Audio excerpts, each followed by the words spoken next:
Uy, may nahulog.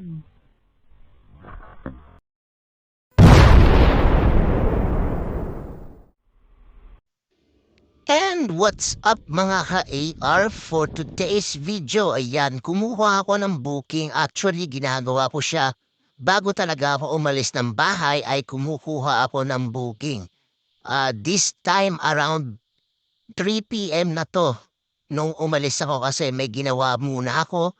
Nag-hit press muna ako ng damit na order sa atin. So sa mga gusto nga po palang magpa-print and press service, mga boss, madam, ayan, gumagawa rin po ako ng mga t-shirt like sublimation, DTF, full subli, vinyl, etc. Ayan. So ngayon nga po yung booking na nakuha ko ay malapit lang po sa bahay kaya pinuntahan ko po agad and may note talaga doon na 8 sacks of mystery parcel.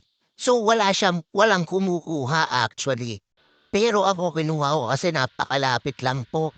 And yung drop-off location niya po ay talaga namang napakalapit lang din mga boss madam. So at this part tinatawagan ko yung seller, hindi po sumasagot, ayan.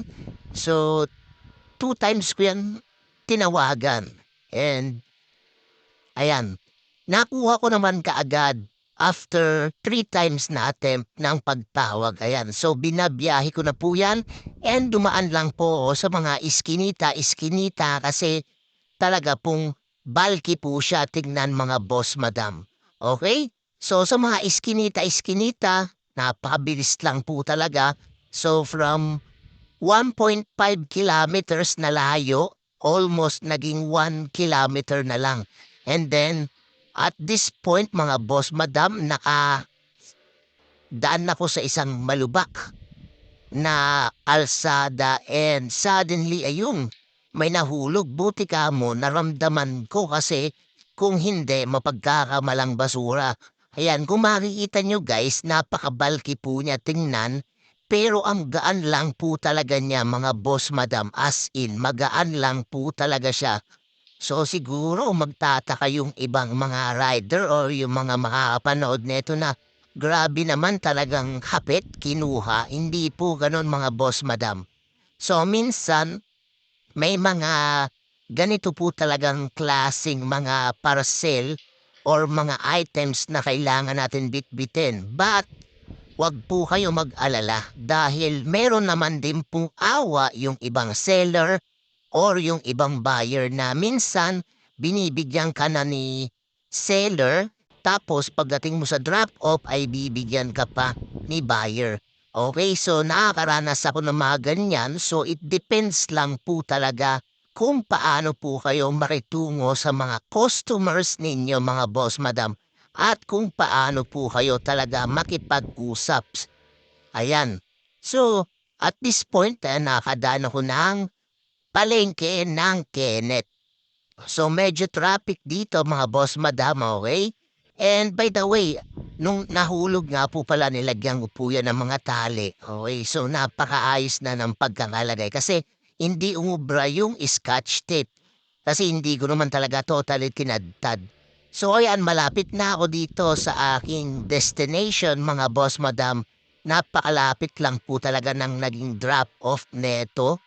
And okay naman siya kasi talagang ini-enjoy ko yung bawat biyahe na ginagawa ko. Although yung iba talaga sasabihin napakababa ng rate.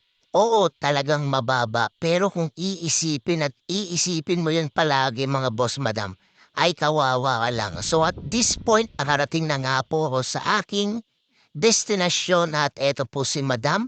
Maraming salamat po madam sa binigay niyong extra na pera. Actually, unexpected po siya. Pero maraming salamat po sa inyo at naunawaan niyo po ako bilang isang driver.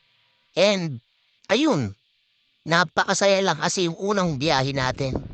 Medyo bulky nga talaga siya. Pero ang gaan lang talaga. Actually, mga damit-damit lang siya tapos mga wallet, mga ganyan. Hindi siya aabot ng almost 15 kilos talaga.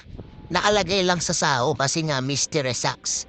Okay, so at this point, kinuha ko ni Madam na maging kanyang rider. Okay, so napakalapit lang. Pero hindi naman palaging ganyan. Minsan may 3 saho lang, ganyan. Ayun. So, yun lang po mga boss, Madam. Maraming salamat and ride safe always. Bye-bye!